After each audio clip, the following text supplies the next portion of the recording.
ತಾಯಿಯ ಚಿತೆಯನ್ನು ಬಿಡದ ಮಗ ಚಿನ್ನದ ಬಳೆಗಾಗಿ ಅಂತಿಮ ಸಂಸ್ಕಾರಕ್ಕೆ ಅಡ್ಡಿ ಮನೆಯಲ್ಲಿ ಸಾಂಪ್ರದಾಯಿಕ ವಿಧಿವಿಧಾನಗಳನ್ನು ನೆರವೇರಿಸಿದ ಬಳಿಕ ಭೂರಿ ದೇವಿಯ ಮೈಯಲ್ಲಿದ್ದ ಬೆಳ್ಳಿ ಬಳೆಗಳನ್ನು ತೆಗೆದು ಹಿರಿಯ ಮಗ ಗಿರ್ಧಾರಿ ಲಾಲ್ ಅವರಿಗೆ ನೀಡಲಾಗಿತ್ತು. ಆದರೆ ಚಿತಭೂಮಿಗೆ ತಲುಪಿದ ನಂತರ ಓಂಪ್ರಕಾಶ್ ಏಕಾಏಕಿ ಗಲಾಟೆ ಮಾಡಲು ಪ್ರಾರಂಭಿಸಿದನು. ತಾಯಿಯ ಬೆಳ್ಳಿ ಬಳೆಗಳನ್ನು ತನಗೆ ನೀಡುವವರೆಗೂ ಅಂತ್ಯಕ್ರಿಯೆ ನಡೆಸಲು ಬಿಡುವುದಿಲ್ಲ ಎಂದು ಪಟ್ಟು ಹಿಡಿದು ಚಿತೆಯ ಮೇಲೆ ಮಲಗಿದನು. ಸಂಬಂಧಿಕರು ಮತ್ತು ಗ್ರಾಮಸ್ಥರು ಎಷ್ಟೇ ಸಮಾಧಾನಪಡಿಸಲು ಪ್ರಯತ್ನಿಸಿದರೂ ಓಂಪ್ರಕಾಶ್ ತನ್ನ ನಿರ್ಧಾರದಿಂದ ಕದಲಲಿಲ್ಲ. ಒಂದು ಹಂತದಲ್ಲಿ ತಾಯಿಯ ದೇಹದೊಂದಿಗೆ ತಾನು ಬೆಂಕಿಗೆ ಹಾರಿ ಆತ್ಮಹತ್ಯೆ ಮಾಡಿಕೊಳ್ಳುವುದಾಗಿ ಬೆದರಿಕೆ ಹಾಕಿದನು ಎಂದು ಪ್ರತ್ಯಕ್ಷದರ್ಶಿಗಳು ಹೇಳಿದ್ದಾರೆ. ಕಮಲ್ ಹಾಸನ್ ಮತ್ತು ಅಭಿರಾಮಿ ನಡುವಿನ ಇಂಟಿಮೇಟ್ ದೃಶ್ಯ ಅಂತರ್ಜಾಲದಲ್ಲಿ ಭಾರಿ ಚರ್ಚೆಗೆ ಗ್ರಾಸ್ ಆಫ್ ಥಗ್ ಲೈಫ್ ನ ಟ್ರೈಲರ್ ಬಿಡುಗಡೆಯಾಗಿದ್ದು, ಅದರಲ್ಲಿನ ಒಂದು ನಿರ್ದಿಷ್ಟ ದೃಶ್ಯವು ಅಂತರ್ಜಾಲದಲ್ಲಿ ತೀವ್ರ ಚರ್ಚೆಗೆ ಗ್ರಾಸವಾಗಿದೆ. ಈ ದೃಶ್ಯದ ಕುರಿತು ನೆಟ್ಟಿಗರಿಂದ ಮಿಶ್ರ ಪ್ರತಿಕ್ರಿಯೆಗಳು ವ್ಯಕ್ತವಾಗುತ್ತಿವೆ. ಒಂದು ವರ್ಗದ ಪ್ರೇಕ್ಷಕರು, ಕಲಾವಿದರಿಗೆ ವಯಸ್ಸಿನ ಹಂಗಿಲ್ಲ, ಪಾತ್ರಕ್ಕೆ ಏನು ಅವಶ್ಯಕವೋ ಅದನ್ನು ನಿರ್ವಹಿಸುವುದು ಅವರ ವೃತ್ತಿಧರ್ಮ, ಕಮಲ್ ಹಾಸನ್ ಅವರು ತಮ್ಮ ಪಾತ್ರಕ್ಕೆ ಜೀವ ತುಂಬಲು ಯಾವತ್ತೂ ಹಿಂಜರಿದವರಲ್ಲ, ಇದೂ ಕೂಡ ಅಂತಹದ್ದೇ ಒಂದು ಪ್ರಯತ್ನ ಎಂದು ಸಮರ್ಥಿಸಿಕೊಂಡಿದ್ದಾರೆ. ಕಥೆಯ ಭಾಗವಾಗಿ ಅಂತಹ ದೃಶ್ಯಗಳು ಅವಶ್ಯಕವಿದ್ದಲ್ಲಿ ನಟರ ವಯಸ್ಸಿನ ಅಂತರವನ್ನು ದೊಡ್ಡದು ಮಾಡುವುದು ಸರಿಯಲ್ಲ ಎಂಬುದು ಅವರ ವಾದ. ಆದರೆ ಮತ್ತೊಂದು ವರ್ಗದ ನೆಟ್ಟಿಗರು ಈ ದೃಶ್ಯದ ಬಗ್ಗೆ ತೀವ್ರ ಅಸಮಾಧಾನ ವ್ಯಕ್ತಪಡಿಸಿದ್ದಾರೆ. ನಾಯಕ ನಟರು ತಮಗಿಂತ ಬಹಳಷ್ಟು ಕಿರಿಯ ನಟಿಯರೊಂದಿಗೆ ರೊಮ್ಯಾಂಟಿಕ್ ದೃಶ್ಯಗಳಲ್ಲಿ ಕಾಣಿಸಿಕೊಳ್ಳುವುದು ಭಾರತೀಯ ಚಿತ್ರರಂಗದಲ್ಲಿ ಸಾಮಾನ್ಯವಾಗಿದ್ದರೂ, ಇಂತಹ ದೊಡ್ಡ ವಯಸ್ಸಿನ ಅಂತರವಿರುವಾಗ ಅದು ಅಸಹಜವಾಗಿ ಮತ್ತು ಕೆಲವೊಮ್ಮೆ ಅಸಭ್ಯವಾಗಿ ಕಾಣುತ್ತದೆ ಎಂದು ಟೀಕಿಸಿದ್ದಾರೆ. ಬೆಂಗಳೂರು ಅಪಾರ್ಟ್ಮೆಂಟ್ನಲ್ಲಿ ಶೂ ರ್ಯಾಕ್ ಇಟ್ಟ ನಿವಾಸಿಗೆ ರೂ 24,000 ದಂಡ. ಏನಿದು ರೂಲ್ಸ್? ತನ್ನ ನಿವಾಸದ ಬಾಗಿಲ ಮುಂದೆ ಶೂ ರ್ಯಾಕ್ ಇಟ್ಟ ಕಾರಣಕ್ಕೆ ನಿವಾಸಿಯೊಬ್ಬರು ಬರೋಬ್ಬರಿ 24,000 ರೂಪಾಯಿ ದಂಡ ಕಟ್ಟಿದ್ದಾರೆ. ಬೆಂಗಳೂರಿನ ಎಲೆಕ್ಟ್ರಾನಿಕ್ ಸಿಟಿಯಲ್ಲಿರುವ ಪ್ರತಿಷ್ಠಿತ ಅಪಾರ್ಟ್ಮೆಂಟ್ನಲ್ಲಿ ಒಬ್ಬ ನಿವಾಸಿ ತನ್ನ ಮನೆಯ ಮುಂಭಾಗದ ಬಾಗಿಲಿನ ಹೊರಗೆ ಒಂದು ಸಾಧಾರಣ ಶೂ ರ್ಯಾಕ್ ಇಟ್ಟುಕೊಂಡಿದ್ದಕ್ಕೆ ಸುಮಾರು 8 ತಿಂಗಳಿನಿಂದ ದಿನಕ್ಕೆ 100 ರೂಪಾಯಿಯಂತೆ ದಂಡ ಪಾವತಿಸಿದ್ದು 24,000 ರೂಪಾಯಿವರೆಗೆ ದಂಡ ತಲುಪಿದೆ. ಅಪಾರ್ಟ್ಮೆಂಟ್ ಅಸೋಸಿಯೇಷನ್ ವತಿಯಿಂದಲೇ ಈ ರೂಲ್ಸ್ ಜಾರಿ ಮಾಡಿದ್ದು, ದಂಡದ ಮೊತ್ತವನ್ನು ದಿನಕ್ಕೆ 100 ರೂಪಾಯಿಗಳಿಂದ 200 ರೂಪಾಯಿಗೆ ಹೆಚ್ಚಿಸಲು ಮುಂದಾಗಿದೆ ಎಂದು ತಿಳಿದುಬಂದಿದೆ. ಪೈಲಟ್ ಇಲ್ಲದೆ 10 ನಿಮಿಷಗಳ ಕಾಲ ಹಾರಿದ ವಿಮಾನ, ಆತಂಕಕಾರಿ ಘಟನೆಯಲ್ಲಿ ಕೊನೆಗೆ ಏನಾಯಿತು? ಏರ್ಬಸ್ A321 ವಿಮಾನದಲ್ಲಿ ಈ ಘಟನೆ ಸಂಭವಿಸಿದ್ದು, ಕ್ಯಾಪ್ಟನ್ ಶೌಚಾಲಯಕ್ಕೆ ತೆರಳಿದ ಸಂದರ್ಭದಲ್ಲಿ ಸಹಪೈಲಟ್ ಫಸ್ಟ್ ಆಫೀಸರ್ ಇದ್ದಕ್ಕಿದ್ದಂತೆ ಸಂಜ್ಞೆ ತಪ್ಪಿಬಿದ್ದಿದ್ದಾರೆ. ಈ ವೇಳೆ ಕಾಕ್ಪಿಟ್ನಲ್ಲಿ ಯಾರೂ ಇಲ್ಲದ ಸ್ಥಿತಿ ಉಂಟಾಗಿದ್ದು, ವಿಮಾನವು ಆಟೋ ಪೈಲಟ್ ಮೋಡ್ನಲ್ಲಿ ಹಾರಾಟ ಮುಂದುವರೆಸಿದೆ. ಕ್ಯಾಪ್ಟನ್ ಶೌಚಾಲಯದಿಂದ ವಾಪಸ್ಸಾಗಿ ಕಾಕ್ಪಿಟ್ಗೆ ಪ್ರವೇಶಿಸಲು ಪ್ರಯತ್ನಿಸಿದಾಗ ಒಳಗಿನಿಂದ ಬೀಗ ಹಾಕಲಾಗಿತ್ತು ಎಂಬ ಕಾರಣಕ್ಕೆ ತಕ್ಷಣ ಪ್ರವೇಶ ಸಾಧ್ಯವಾಗಲಿಲ್ಲ. ಈ ಘಟನೆಯಿಂದ ಯಾತ್ರಿಕರಲ್ಲಿ ಆತಂಕ ಮೂಡಿದ್ದರೂ ಕ್ಯಾಪ್ಟನ್ ಕೊನೆಗೂ ಕಾಕ್ಪಿಟ್ಗೆ ಪ್ರವೇಶಿಸಿ ವಿಮಾನವನ್ನು ನಿಯಂತ್ರಣಕ್ಕೆ ತಂದಿದ್ದಾರೆ. ಸಹಪೈಲಟ್ಗೆ ವೈದ್ಯಕೀಯ ನೆರವು ಒದಗಿಸಲಾಗಿದ್ದು, ವಿಮಾನವು ಸುರಕ್ಷಿತವಾಗಿ ಸೆವಿಲ್ಲೆಯಲ್ಲಿ ಲ್ಯಾಂಡ್ ಆಗಿದೆ. ಒಂದೇ ಮಂಟಪದಲ್ಲಿ ಇಬ್ಬರನ್ನು ಮದುವೆಯಾಗಿ ಸಂಪ್ರದಾಯ ಉಳಿಸಿಕೊಂಡ ಯುವಕ ಮೇಘರಾಜ್ ಎಂಬುವವರು ಇಬ್ಬರು ಹುಡುಗಿಯರನ್ನು ಮದುವೆಯಾಗಿ ಸಂಸಾರ ನಡೆಸುವುದು ಮಾತ್ರವಲ್ಲ, ತನ್ನ ಪೂರ್ವಜ ಸಂಪ್ರದಾಯವನ್ನು ಉಳಿಸಿಕೊಂಡು ಬರಲು ಮುಂದಾಗಿದ್ದಾರೆ. ಅಪ್ಪ ಅಜ್ಜನಂತೆ ಮೇಘರಾಜ್ 2 ಮದುವೆಯಾಗ್ತಿದ್ದಾರೆ. ಗುಜರಾತ್ನ ನವಸಾರಿ ಜಿಲ್ಲೆಯ ಖಾನ್ಪುರ ಎಂಬ ಸಣ್ಣ ಪಟ್ಟಣದ ಕುಟುಂಬವೊಂದು ಈ ವಿಷಯದಲ್ಲಿ ಗಮನ ಸೆಳೆದಿದೆ. ಇಲ್ಲಿನ 36 ವರ್ಷದ ಮೇಘರಾಜ್ ದೇಶಮುಖ್ ಇಬ್ಬರನ್ನು ಮದುವೆಯಾಗಿ ಮೂವರಾಗಿ ಒಟ್ಟಿಗೆ ವಾಸಿಸುವ ವಿಶಿಷ್ಟ ಕುಟುಂಬ ಸಂಪ್ರದಾಯದ ಮುಂದುವರಿಸಲು ಮುಂದಾಗಿದ್ದಾರೆ. ಮೇಘರಾಜ್ ತಂದೆ ರಾಮ್ ಮತ್ತು ಅಜ್ಜ ನೇವಲ್ ಅವರ ದಾರಿ ತುಳಿದಿದ್ದಾರೆ.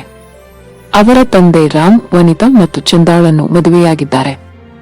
ಅಜ್ಜ ನವಲ್ ಸುಕ್ರೀಂ ಮತ್ತು ಕಾಮು ಅವರನ್ನು ವಿವಾಹವಾಗಿದ್ದಾರೆ. ಒಂದು ವೇಳೆ ನರಕ ಮತ್ತು ಪಾಕಿಸ್ತಾನದ ನಡುವೆ ಆಯ್ಕೆ ಮಾಡುವ ಪರಿಸ್ಥಿತಿ ಬಂದರೆ ನಾನು ವೈರಲ್ ಆಯ್ತು ಜಾವೇದ್ ಅಖ್ತರ್ ಹೇಳಿಕೆ. ಮಹಾರಾಷ್ಟ್ರ ರಾಜಧಾನಿ ಮುಂಬೈನಲ್ಲಿ ನಡೆದ ಪುಸ್ತಕ ಬಿಡುಗಡೆ ಸಮಾರಂಭವೊಂದನ್ನು ಉದ್ದೇಶಿಸಿ ಮಾತನಾಡಿದ ಜಾವೇದ್ ಅಖ್ತರ್, ಭಯೋತ್ಪಾದನೆಗೆ ಆಶ್ರಯ ನೀಡುವ ಪಾಕಿಸ್ತಾನದ ವಿರುದ್ಧ ತೀವ್ರ ಆಕ್ರೋಶ ಹೊರಹಾಕಿದರು. ಪಹಲ್ಗಾಮ್ ಭಯೋತ್ಪಾದಕ ದಾಳಿ ಮತ್ತು ಆಪರೇಷನ್ ಸಿಂಧೂರ, ಭಾರತ ಮತ್ತು ಪಾಕಿಸ್ತಾನದ ನಡುವಿನ ಉದ್ವಿಗ್ನತೆ ಕುರಿತು ಮಾತನಾಡುವ ಸಂದರ್ಭದಲ್ಲಿ ಅಖ್ತರ್ ಈ ಹೇಳಿಕೆ ನೀಡಿದ್ದಾರೆ. ನರಕಕ್ಕೆ ಹೋಗುವುದು ಅಥವಾ ನೆರೆಯ ದೇಶಕ್ಕೆ ಪಾಕಿಸ್ತಾನ ಹೋಗುವ 2 ಆಯ್ಕೆ ನೀಡಿದರೆ ನಾನು ನರಕವನ್ನೇ ಆಯ್ದುಕೊಳ್ಳುತ್ತೇನೆ ಎಂದು ತಿಳಿಸಿದ್ದಾರೆ.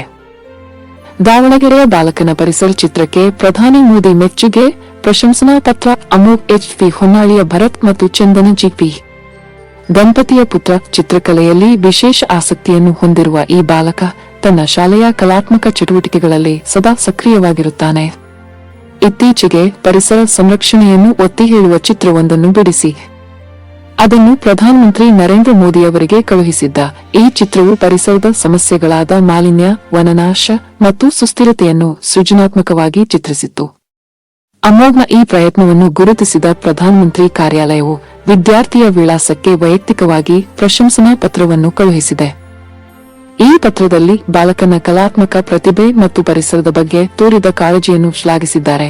ಯೂಟ್ಯೂಬರ್ ಜ್ಯೋತಿ ಮಲ್ಹೋತ್ರಾ ಕರಾಳ ಮುಖ ಮತ್ತಷ್ಟು ಬಯಲು, ತನಿಖೆ ವೇಳೆ ಸ್ಫೋಟಕ ಮಾಹಿತಿ ಬಹಿರಂಗ.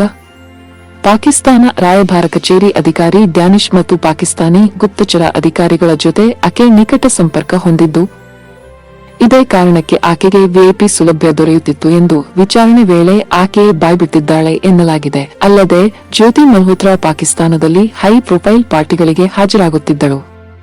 ಗುಪ್ತಚರ ಸಂಸ್ಥೆಗಳಲ್ಲದೆ ಇತರ ಹಿರಿಯ ಅಧಿಕಾರಿಗಳನ್ನು ಭೇಟಿಯಾಗುತ್ತಿದ್ದಳು ಎಂದು ತಿಳಿದುಬಂದಿದೆ. ನೇಪಾಳಕ್ಕೆ ಭೇಟಿ ನೀಡಿದ್ದ ಜ್ಯೋತಿ ಪಾಕಿಸ್ತಾನ ರಾಯಭಾರ ಕಚೇರಿಗೆ ಹೋಗಿದ್ದಳು. ಇಫ್ತಾರ್ ಕೂಟದಲ್ಲಿ ಭಾಗಿಯಾಗಿ ಅಲ್ಲಿಂದ ವಿಡಿಯೋ ಮಾಡಿ ತನ್ನ ಯೂಟ್ಯೂಬ್ ಚಾನೆಲ್ಗೆ ಅಪ್ಲೋಡ್ ಮಾಡಿದ್ದಳು. ಪಾಕಿಸ್ತಾನ ರಾಯಭಾರ ಕಚೇರಿಗೆ ಆಕೆ ಭೇಟಿ ಕೊಟ್ಟಾಗ ಡ್ಯಾನಿಶ್ ತುಂಬಾ ಸ್ನೇಹಪರ ವ್ಯಕ್ತಿಯಂತೆ ಆಕೆಯನ್ನು ಸ್ವಾಗತಿಸಿದ್ದ. ಅರ್ಚನಾ ಉಡುಪ: ನಾನು ಆರೋಗ್ಯವಾಗಿದ್ದೇನೆ, ಹಾಡುತ್ತಿದ್ದೇನೆ.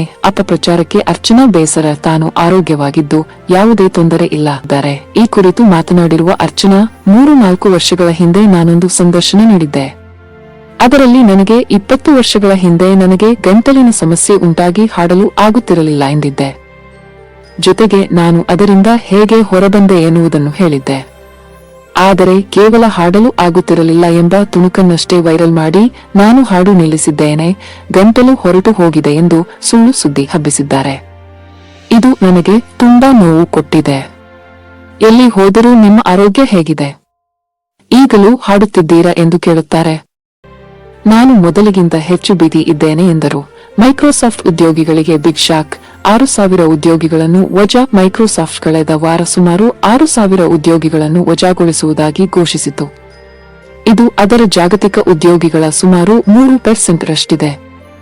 ಇದು ಕಂಪನಿಯ ಇತಿಹಾಸದಲ್ಲಿ 2ನೇ ಅತಿದೊಡ್ಡ ಉದ್ಯೋಗ ಕಡಿತವನ್ನು ಸೂಚಿಸುತ್ತದೆ. ಇದರ ಪರಿಣಾಮ ಬೀರಿದವರಲ್ಲಿ ಮೈಕ್ರೋಸಾಫ್ಟ್ ಫಾರ್ ಸ್ಟಾರ್ಟ್ಅಪ್ಗಳ ಆರ್ಟಿಫಿಷಿಯಲ್ ಇಂಟೆಲಿಜೆನ್ಸ್ ನಿರ್ದೇಶಕಿ ಗೇಬ್ರಿಯೆಲಾ ಡಿ ಕ್ವಿರೋಜ್ ಕೂಡ ಸೇರಿದ್ದಾರೆ. ಅವರು ಸಾಮಾಜಿಕ ಮಾಧ್ಯಮದಲ್ಲಿ ತಮ್ಮ ನಿರ್ಗಮನದ ಕಹಿ ಸಿಹಿ ಸುದ್ದಿಯನ್ನು ಹಂಚಿಕೊಂಡರು. ಮೈಕ್ರೋಸಾಫ್ಟ್ನ ಇತ್ತೀಚಿನ ಸುತ್ತಿನ ವಜಾಗೊಳಿಸುವಿಕೆಯಿಂದ ನಾನು ಪ್ರಭಾವಿತನಾಗಿದ್ದೇನೆ. ನಾನು ದುಃಖಿತನಾಗಿದ್ದೇನೆಯೇ? ಖಂಡಿತ. ಕೆಲಸ ಮಾಡುವ ಗೌರವವನ್ನು ಪಡೆದಿರುವ ಅನೇಕ ಪ್ರತಿಭಾನ್ವಿತ ಜನರನ್ನು ನೋಡಿ ನನಗೆ ತುಂಬಾ ನೋವಾಗಿದೆ. ಇವರು ಆಳವಾಗಿ ಕಾಳಜಿ ವಹಿಸಿದ, ಮೀರಿದ ಮತ್ತು ನಿಜವಾಗಿಯೂ ವ್ಯತ್ಯಾಸವನ್ನುಂಟು ಮಾಡಿದ ಜನರು ಎಂದು ಡಿ ಕ್ವಿರೋಜ್ ಎಕ್ಸ್ನಲ್ಲಿ ತನ್ನ ನಗುತ್ತಿರುವ ಚಿತ್ರದ ಜೊತೆಗೆ ಬರೆದಿದ್ದಾರೆ.